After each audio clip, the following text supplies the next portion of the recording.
اعوذ باللہ من الشیطان الرجیم بسم اللہ الرحمن الرحیم۔ تمام ناظرین کو السلام علیکم ورحمۃ اللہ وبرکاتہ۔ آپ دیکھ رہے ہیں ہمارا یوٹیوب چینل دی انصاریان اور میں ہوں آپ کا ہوسٹ ایم ایس انصاری ایک نئی ویڈیو کے ساتھ۔ ہم اپنے تمام ناظرین، ہمارے سننے والوں، ہمارے چاہنے والوں کو ہمارے یوٹیوب چینل پر ایک بار پھر سے دل سے خوش آمدید۔ تو دوستو، آج کی اس ویڈیو میں آپ کو صحیح بخاری کی حدیث نمبر 1581 سے لے کر 1590 تک کی احادیث وہ آپ کو پڑھ کر سناؤں گا، جو کہ کتاب الحج سے متعلق ہے،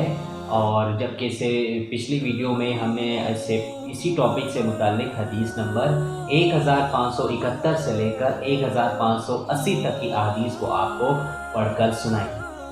تو آپ سبھی دوستوں سے یہ دلی طور پہ گزارش ہے کہ آپ اس ویڈیو کو آخر تک ضرور دیکھیے گا۔ تو چلیے اب ہم ویڈیو کو بنا دیر کیے شروع کرتے ہیں۔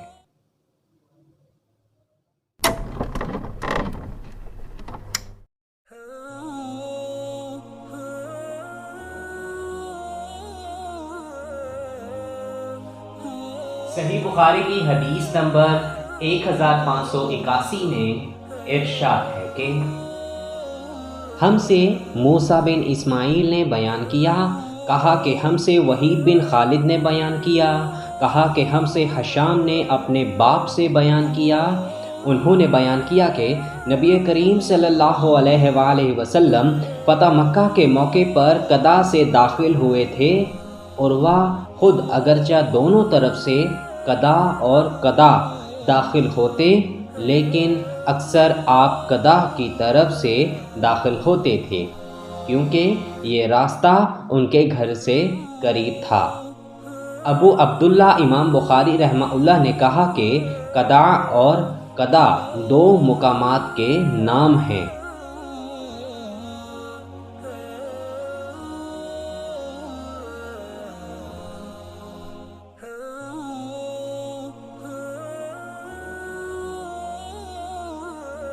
صحیح بخاری کی حدیث نمبر 1582 میں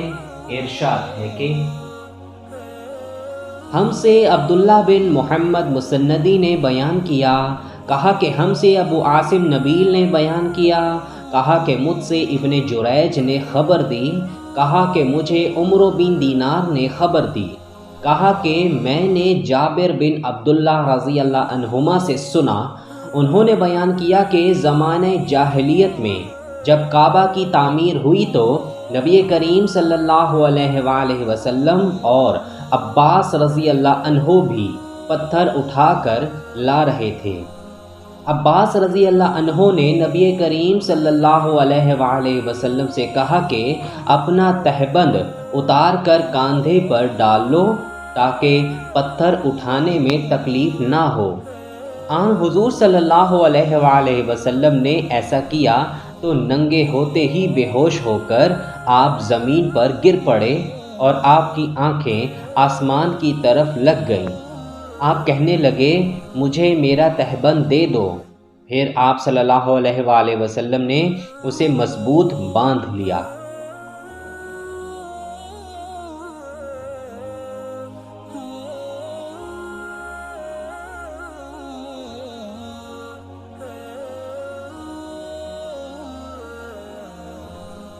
صحیح بخاری کی حدیث نمبر 1583 میں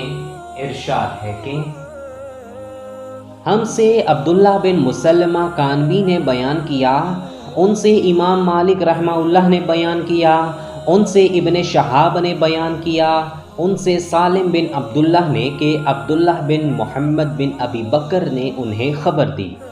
انہیں عبداللہ بن عمر رضی اللہ عنہما نے خبر دی، اور انہیں نبی کریم صلی اللہ علیہ وآلہ وسلم کی پاک بیوی حضرت عائشہ صدیقہ رضی اللہ عنہا نے کہ آن حضور صلی اللہ علیہ وآلہ وسلم نے ان سے فرمایا کہ تجھے معلوم ہے جب تیری قوم نے کعبہ کی تعمیر کی تو بنیاد ابراہیم کو چھوڑ دیا تھا۔ میں نے عرض کیا، یا رسول اللہ صلی اللہ علیہ وآلہ وسلم، پھر آپ بنیاد ابراہیم پر اس کو کیوں نہیں بنا دیتے؟ آپ صلی اللہ علیہ وآلہ وسلم نے فرمایا کہ اگر تمہاری قوم کا زمانہ کفر سے بالکل نزدیک نہ ہوتا تو میں بے شک ایسا کر دیتا۔ عبداللہ بن عمر رضی اللہ عنہما نے کہا کہ اگر عائشہ صدیقہ رضی اللہ عنہا نے یہ بات رسول اللہ صلی اللہ علیہ وآلہ وسلم سے سنی ہے اور یقیناً حضرت عائشہ رضی اللہ عنہا سچی ہیں تو میں سمجھتا ہوں یہی وجہ تھی جو آن حضرت صلی اللہ علیہ وآلہ وسلم حطیم سے متصل جو دیواروں کے کونے ہیں ان کو نہیں چومتے تھے، کیونکہ خانہ کعبہ ابراہیمی بنیادوں پر پورا نہ ہوا تھا۔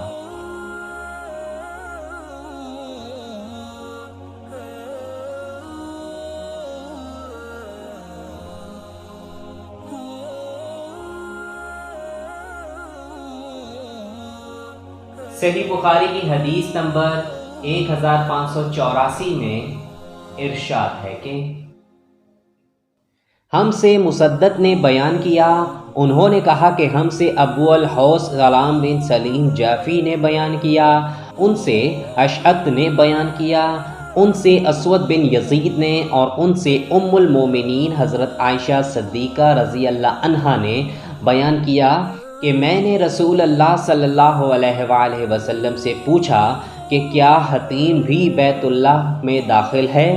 آپ صلی اللہ علیہ وآلہ وسلم نے فرمایا کہ ہاں۔ پھر میں نے پوچھا کہ پھر لوگوں نے اسے کعبے میں کیوں نہیں شامل کیا؟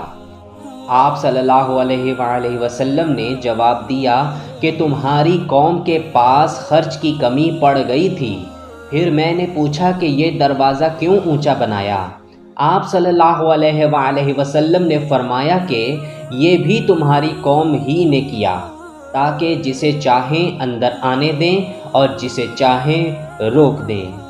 اگر تمہاری قوم کی جاہلیت کا زمانہ تازہ نہ ہوتا اور مجھے اس کا خوف نہ ہوتا کہ ان کے دل بگڑ جائیں گے تو اس حتیم کو بھی میں کعبہ میں شامل کر دیتا اور کعبہ کا دروازہ زمین کے برابر کر دیتا۔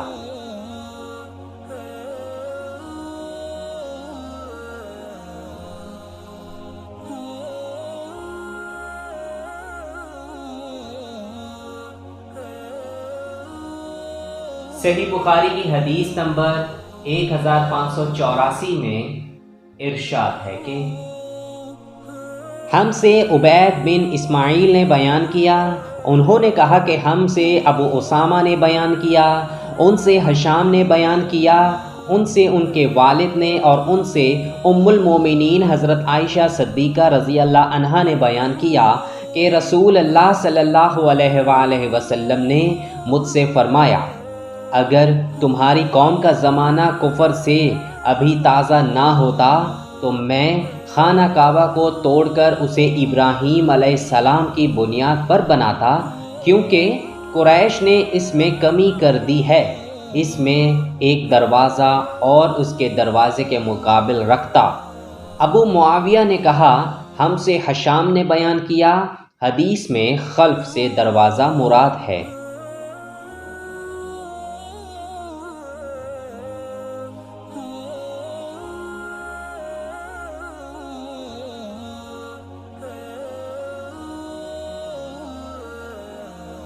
صحیح بخاری کی حدیث نمبر 1586 میں ارشاد ہے کہ ہم سے بیان بن عمرو نے بیان کیا، انہوں نے کہا کہ ہم سے یزید بن ہارون نے بیان کیا، انہوں نے کہا کہ ہم سے جریر بن حازم نے بیان کیا، انہوں نے کہا کہ ہم سے یزید بن رومان نے بیان کیا، ان سے عروہ نے اور ان سے ام المومنین حضرت عائشہ صدیقہ رضی اللہ عنہا نے کہ رسول اللہ صلی اللہ علیہ وآلہ وسلم نے فرمایا عائشہ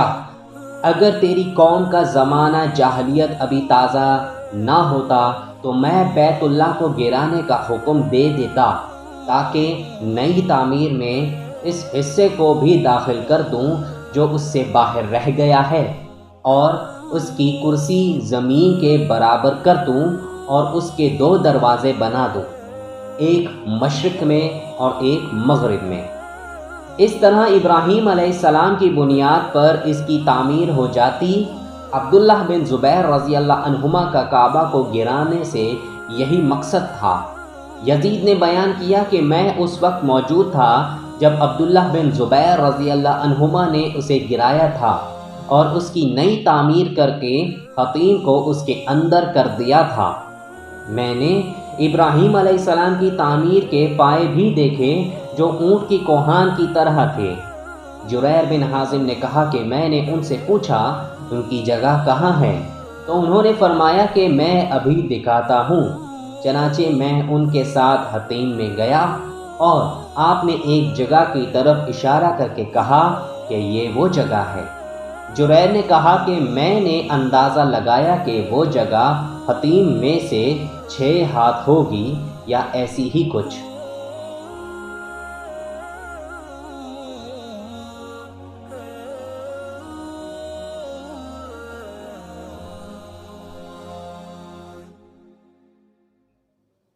صحیح بخاری کی حدیث نمبر 1587 میں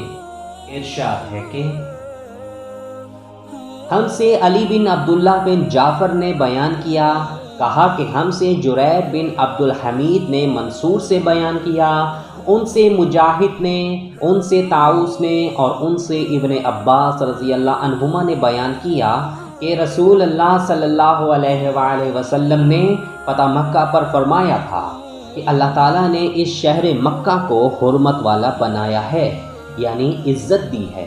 پس اس کے درختوں کے کاٹنے تک بھی نہیں کاٹے جا سکتے،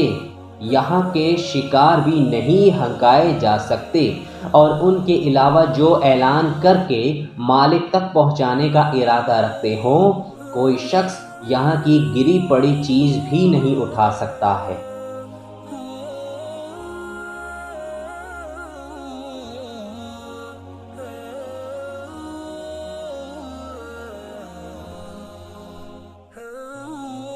صحیح بخاری کی حدیث نمبر 1588 میں ارشاد ہے کہ ہم سے اسبغ بن فرج نے بیان کیا، انہوں نے کہا کہ مجھے عبداللہ بن وہب نے خبر دی، انہیں یونس نے، انہیں ابن شہاب نے، انہیں علی بن حسین نے، انہیں عمرو بن عثمان نے اور انہیں حضرت اسامہ بن زید رضی اللہ عنہما نے کہ انہوں نے پوچھا یا رسول اللہ صلی اللہ علیہ وآلہ وسلم، آپ مکہ میں کیا اپنے گھر میں قیام فرمائیں گے؟ اس پر آپ صلی اللہ علیہ وآلہ وسلم نے فرمایا کہ عقیل نے ہمارے لیے محلہ یا مکان چھوڑا ہی کب ہے، سب بیچ کھوج کر برابر کر دیے۔ عقیل اور طالب ابو طالب کے وارث ہوئے تھے۔ جعفر اور علی رضی اللہ عنہما کو وراثت میں کچھ نہیں ملا تھا کیونکہ یہ دونوں مسلمان ہو گئے تھے، اور عقیل رضی اللہ عنہ ابتدا میں اور طالب اسلام نہیں لائے تھے۔ اسی بنیاد پر حضرت عمر بن خطاب رضی اللہ عنہ فرمایا کرتے تھے کہ مسلمان کافر کا وارث نہیں ہوتا۔ ابن شہاب نے کہا کہ لوگ اللہ تعالیٰ کے اس ارشاد سے دلیل لیتے ہیں کہ جو لوگ ایمان لائے، ہجرت کی اور اپنے مال اور جان کے ساتھ اللہ کی راہ میں جہاد کیا، اور وہ لوگ جنہوں نے پناہ دی اور مدد کی، وہی ایک دوسرے کے وارث ہوں گے۔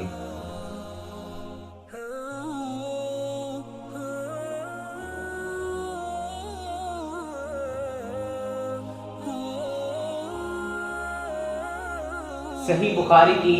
حدیث نمبر 1589 میں ارشاد ہے کہ ہم سے ابو الیمان نے بیان کیا، کہا کہ ہمیں شعیب نے خبر دی، انہیں زہری نے کہا کہ مجھ سے ابو سلمہ نے بیان کیا، ان سے ابو ہریرہ رضی اللہ عنہ نے بیان کیا کہ رسول اللہ صلی اللہ علیہ وآلہ وسلم نے جب منی سے لوٹتے ہوئے حجۃ الوداع کے موقع پر مکہ آنے کا ارادہ کیا تو فرمایا کہ کل انشاءاللہ ہمارا قیام اسی خیف بنی کنانہ یعنی محسب میں ہوگا جہاں قریش نے کفر پر اڑے رہنے کی قسم کھائی تھی۔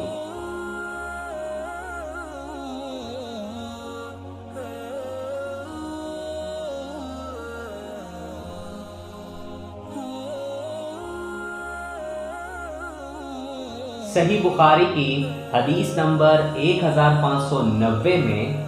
ارشاد ہے کہ ہم سے حمیدی نے بیان کیا، انہوں نے کہا کہ ہم سے ولید بن مسلم نے بیان کیا، انہوں نے کہا کہ ہم سے امام اوزاعی نے بیان کیا، انہوں نے کہا کہ مجھ سے زہری نے بیان کیا، ان سے ابو سلمہ نے بیان کیا، اور ان سے ابو ہریرہ رضی اللہ عنہ نے بیان کیا کہ 11ویں کی صبح کو جب آن حضور صلی اللہ علیہ وآلہ وسلم منی میں تھے تو یہ فرمایا تھا کہ کل ہم خیف بنی کنانہ میں قیام کریں گے، جہاں قریش نے کفر کی حمایت کی قسم کھائی تھی۔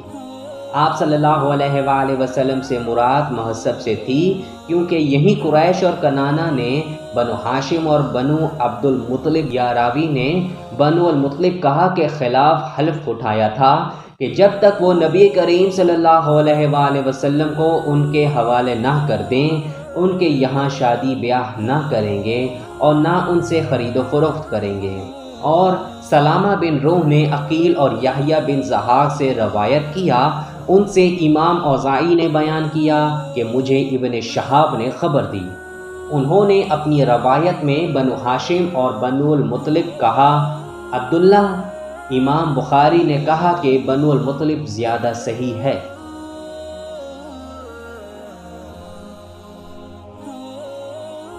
اگر آپ کو ہماری یہ ویڈیو پسند آئے تو اس کو ضرور لائک کریں اور اپنے دوستوں کے ساتھ شیئر کرنا بالکل بھی مت بھولیں۔ کمنٹ سیکشن میں ہمیں اپنی رائے کا اظہار ضرور کیا کریں اور ہمیں بھی بتایا کریں کہ آپ کو ہماری ویڈیو کیسی لگی، اور اگر آپ مزید احادیث سننا چاہتے ہیں تو آپ اوپر آئی کے بٹن پر کلک کر کے آپ سن سکتے ہیں۔ تو چلیے اب ہوگی آپ سے ایک نئی ویڈیو میں ملاقات، لیکن جانے سے پہلے آپ لوگوں سے ایک وہی چھوٹی سی گزارش ہے کہ اگر ابھی تک آپ نے میرا چینل دی انصاریت کو سبسکرائب نہیں کیا یا ہمارے چینل پر نئے ہیں تو ہمارے چینل کو آپ ضرور سبسکرائب کر لیں اور گھنٹی کے نشان کو دبانا بالکل بھی مت بھولیں، تاکہ جب بھی ہماری کوئی نئی ویڈیو اپلوڈ ہو تو اس کی اطلاع سب سے پہلے آپ کو ملے۔ اس کے علاوہ آپ ہمیں فالو کر سکتے ہیں فیس بک میں، انسٹاگرام میں اور لنکڈ ان۔ تو چلیے اب ملتے ہیں آپ سے ایک نئی ویڈیو میں، تب تک کے لیے اللہ حافظ، اپنا بہت سارا خیال رکھیں اور ہمیں اپنی دعاؤں میں یاد رکھیں۔ دین اسلام کو آپ ضرور فالو کریں اور ہمارے پیارے نبی حضرت محمد مصطفیٰ صلی اللہ علیہ وآلہ وسلم کی سنت پر ضرور عمل پیرا ہوں۔ السلام علیکم ورحمۃ اللہ وبرکاتہ۔